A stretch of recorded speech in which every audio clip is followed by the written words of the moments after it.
उनका वैराग्यपूर्ण बर्ताव देखकर अयोध्या वासियों को भी चिंता रहती थी कि घनश्याम कहीं चले तो नहीं जाएंगे। वासुदेव परावेता वासुदेव वासुदेव। बुखार तो कम हो ही नहीं रहा। घनश्याम, ये भागवत बंद करो और वैद्य जी को बुला लाओ। मेरा वैद्य तो अब स्वयं परमात्मा ही है राम प्रताप। नहीं पिताजी, चिंता मत कीजिए, आप जल्दी ठीक हो जाएंगे। मैं ठीक होता हूँ या नहीं, तू मुझे एक वचन दे। जी जी जरूर, बोलिए पिताजी। मैं घनश्याम और इच्छाराम को तेरे भरोसे छोड़े जा रहा हूँ, उनका ख्याल रखना। आप उनकी चिंता मत कीजिए पिताजी। सुनो राम प्रताप, ये घनश्याम तुम्हारे भाई नहीं मगर साक्षात भगवान ही हैं, उनकी सेवा करना।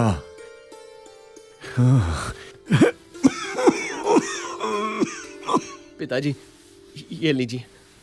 पिताजी, आपकी हालत गंभीर है, मुझे डर लग रहा है, मुझे वैद्य को बुलाने दीजिए पिताजी।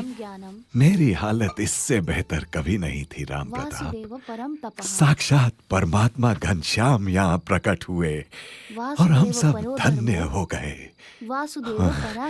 और सुनो सुवासिनी, मैं तो अब इस संसार में रहूं या ना रहूं, मगर तुम इस घनश्याम की देखभाल करना।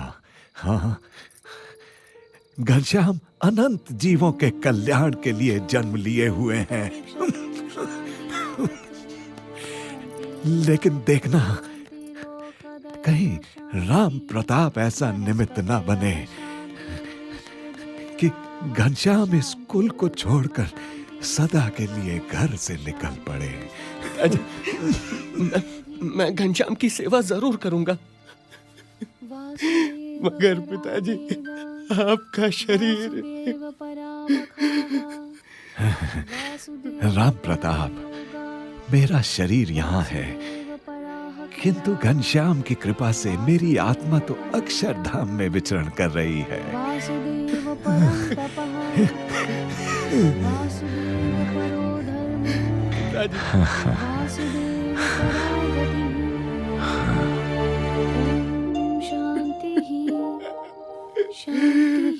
पिताजी, पिताजी,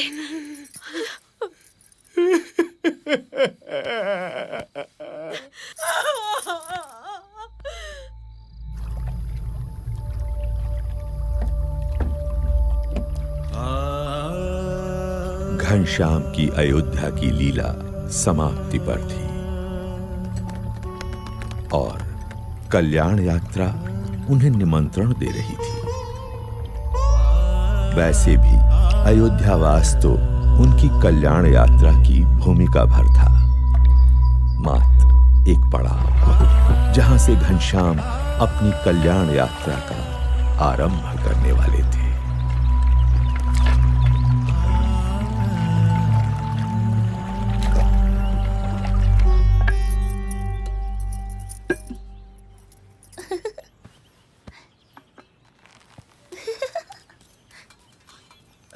घनश्याम कहाँ है? यूं तो रोज सरयू स्नान के बाद घर लौट आते थे, किंतु अब तो पूरा दिन मंदिरों में ही बिताने लगे हैं। ऐसा कब तक चलेगा? पिताजी उसे मेरे भरोसे छोड़ गए हैं। लोग कहेंगे मुझे भाई की चिंता ही नहीं है। अभी खोज लाता हूँ उसे। भोजन तो करके जाइए। नहीं नहीं, अब तो लौटकर उसके साथ ही भोजन करूंगा। अरे रुकिए,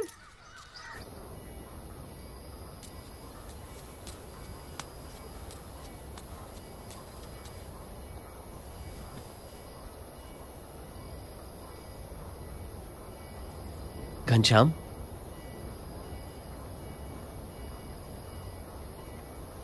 पिताजी के जाने का दुख मुझे भी है, मगर इसका यह मतलब तो नहीं कि जीवन भर उसका मातम मनाते रहें। छोड़ो ये उदासी और घर चलो।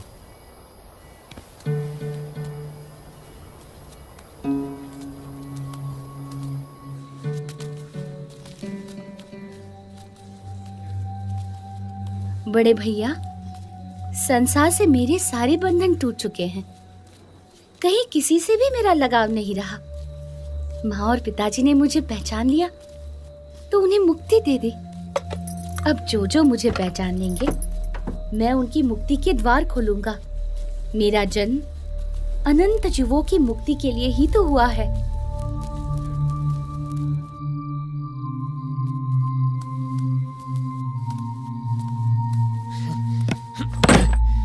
मेरे पास तेरी ज्ञान की बातें सुनने का समय नहीं है, समझा?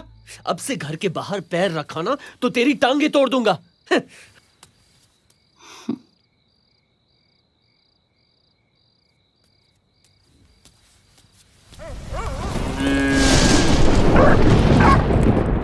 घनश्याम पर आप इतनी सख्ती मत कीजिए, वो अपने आप ही ठीक हो जाएगा। नहीं सुहासिनी, पिताजी के जाने के बाद वो किसी की नहीं सुनता। कुछ भी बोलो तो ज्ञान की बातें करने लगता है। उससे तो बचपन से ही जीवन से विरक्ति रही है। विरक्ति वगैरह कुछ नहीं है सुहासिनी। अभी उसका ब्याह करा दूं ना तो सारी विरक्ति, वैराग्य, ये ज्ञान ध्यान रुई की भांति हवा में उड़ जाएगा। तो करवाते क्यों नहीं? हाँ लेकिन वो, हाँ, खंभारिया गांव के निहार मिश्र अपनी बेटी के लिए कब से पीछे पड़े हैं। वो तो चंद्रकला को लेकर हमसे मिलने अयोध्या आना चाहते हैं। फिर तो तुम कल ही उन्हें बुला लो। हो सकता है चंद्रकला अपनी कला से घनश्याम को बांधने में सफल हो जाए और घनश्याम जीवन भर हमारे साथ रहे। हाँ बिल्कुल ठीक कहा, उनसे कल ही बात करूंगा।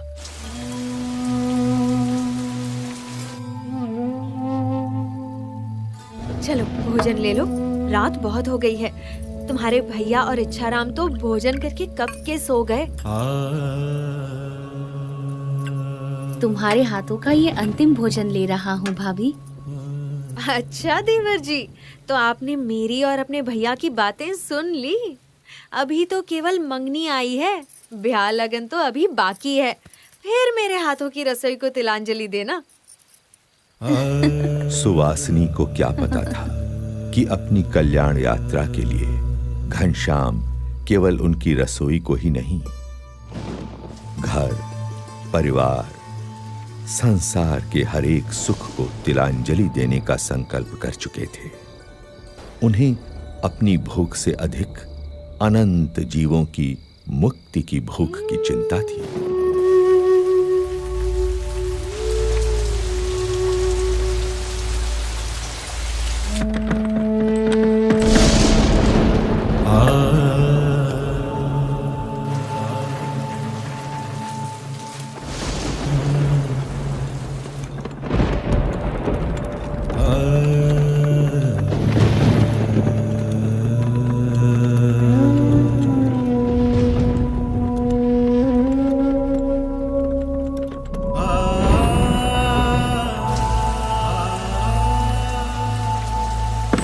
वो समय निकट था जो विश्व के इतिहास में कभी कभी ही आता है,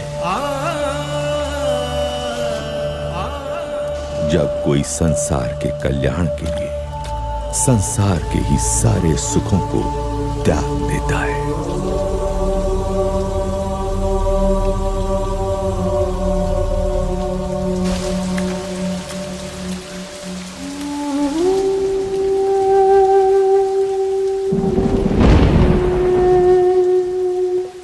इसी अयोध्या से हजारों वर्ष पूर्व राम निकले थे रावण के अत्याचार से मनुष्यता की मुक्ति के लिए। अभी आषाढ़ शुक्ला दशमी विक्रम संवत 1848 की रात का ब्राह्म मुहूर्त है और मैं निकल रहा हूँ अज्ञान के अंधकार से अनंत आत्माओं की मुक्ति के लिए।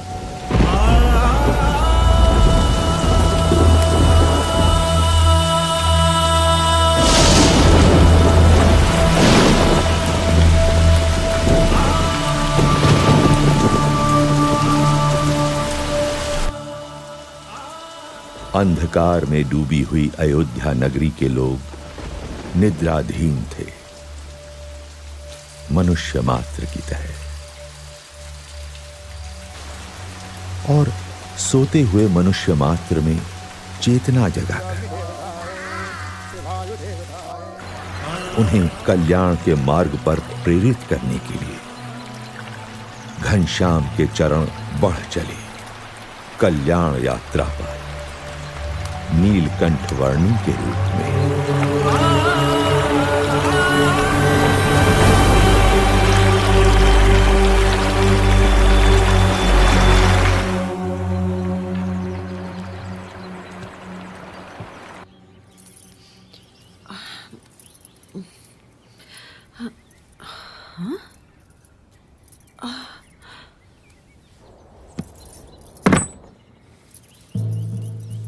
अरे घनश्याम कहाँ चले गए?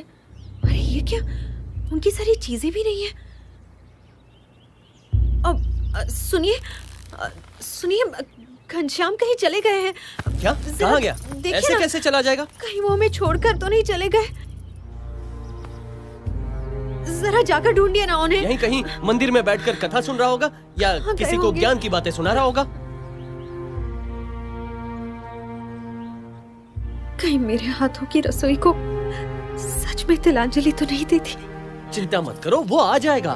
घनश्याम वापस आ जाओ। कहाँ चले गए हो तुम? ठीक है, मैं भी देख कर आता हूँ।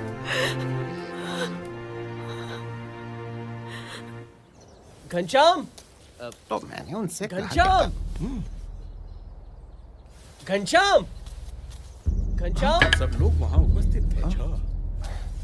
कहाँ गया ये?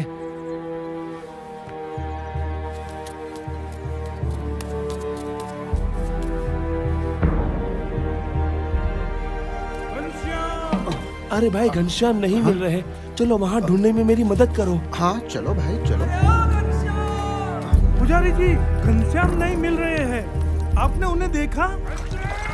घनश्याम! घनश्याम, घनश्याम!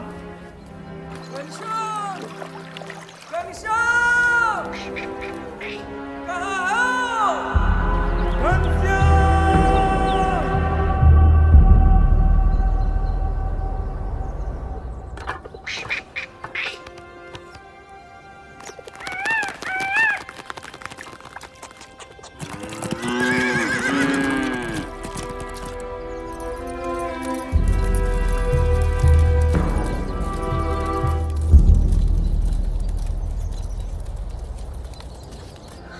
छोड़ के चला गया। अब हमारे साथ कौन खेलेगा? ए घनश्याम भैया, वापस आ जाओ। क्यों चले गए हमको छोड़कर?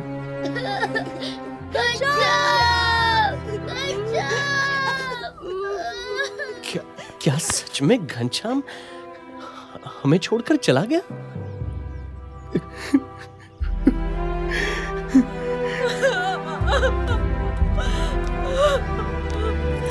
घनश्याम!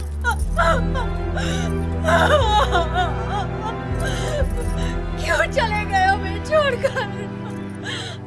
नहीं, मुझे विश्वास नहीं हो रहा। जहां भी हो, लौट कर वापस आ जाओ। मैं तुम्हें कभी नहीं डांटूंगा। क्यों चले गए हमें छोड़कर?